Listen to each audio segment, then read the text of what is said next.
Jo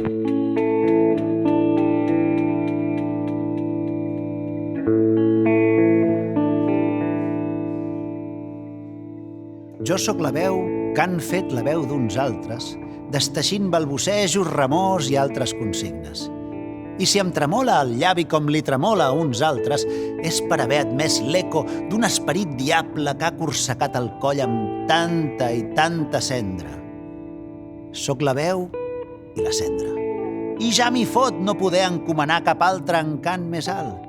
Tanmateix, puc jurar que encara em vibra amb força el puny que s'afaissona pel nervi i per l'espasme.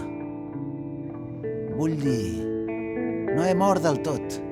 No he diluït encara la veu entre les veus, la cendra entre les cendres, i m'estego en senalls per escopir l'incendi. Jo sóc la veu d'uns altres que frisa per cremar-se i per cremar els ignífugs fragments de morals fetes.